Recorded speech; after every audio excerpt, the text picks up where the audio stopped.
Hello again, ladies and gentlemen. Welcome to another episode of the Halo Effect. I am Robert Lockhart, as usual, your host. Hey, let's talk a little baseball, shall we? Well, I promised I'd bring in a little update on some of the players that aren't really on the Angels' top 30. Let's talk a little bit about the series with the Blue Jays. Hey, 2 out of 3. I'll take that. Grant you, yeah, they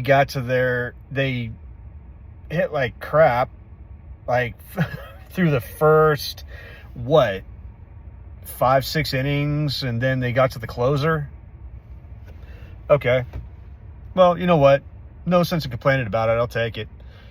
But still, guys, you got to do better than that.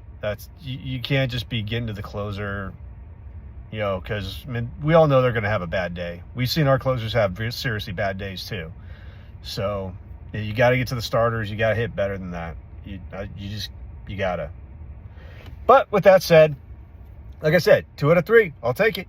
I will take it. So, a win's a win in this particular case. So, little update on, I'm going to go with 5 of the Angels prospects that are not on the top 30. 5 of their farm guys that aren't in their top prospects list. Number 1. I'm going to give you an update on David Mershon. He is still on the injured list. He hasn't played for probably about a month and a half now.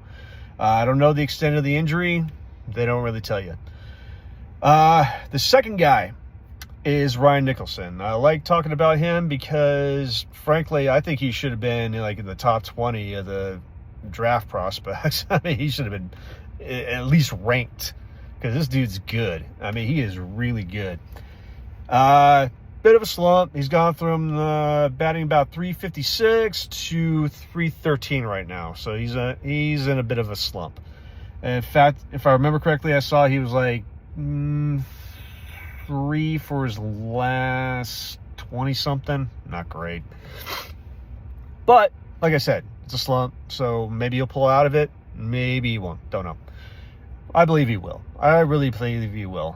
Because if anybody sees his stats from when he was in college, those are some good stats. Oh, man, Division I school, the guy that made the College World Series, and the guy was batting over 300. At times, he was batting over 400. His last 2 years, I think he was batting over 400. His on-base percentage was close to 500, if not above 500, and slugging well over 6. Yeah, kind of a guy you like to have. Not only that, he plays Gold Glove first base. So that's why I'm saying, what do you do, Shawnuel? Shawnuel does throw right-handed. He is pretty athletic. He's really upgraded his defense at first base. Maybe he can handle the hot corner. Maybe he can't. It's worth a shot. But if Ryan Nicholson's coming up, you kind of want him manning first base. Sorry, my bad. The other 3 guys are 3 pitchers that I've had my eye on for the last year and a half or so. One is Nick Jones. He's a 6'6" lefty that throws about 95 plus, which is good. He's got a pretty good slider. Hasn't been doing the best. By the end of last month, I believe his ERA was above 8. He's pitched in 2 games thus far this month, and he's pitched much better. He's had a good couple of games. He's dropped his ERA below 8 now. So that's a good thing. 2 is Mason Erla. Mason Erla was I can't remember which round he went in, but he's one of Per Manassian's 20 pitchers that he picked in 2021. Again, he was off to a rough start. His ERA, again, above 8 by the end of last month. Much like Jones, he's brought it down below 8 now. He's pitched 1 game thus far this month and pitched well. He had a really good outing, so I'm hoping this is probably the turnaround for him. Because he can do a good bullpen, be a good bullpen piece. He was originally a starter, but move to the bullpen when starting just wasn't working out for him. So, I mean, he could bring 95 plus, that's for sure, on a regular basis, actually, with a decent changeup. And the third guy is a guy I really had a lot higher hopes for. I figured he'd be in the big leagues by now, and that's Luke Murphy. Luke Murphy was the closer in Vanderbilt for 3 years, and he was the Angels' 4th-round pick in 2021. Again, I had a lot higher hopes for him. I thought he had, possible closer potential. Of course, that's before we drafted Ben Joyce. Yeah, not going to beat him out. But I figured he'd be at least a decent setup guy, 7th or 8th inning.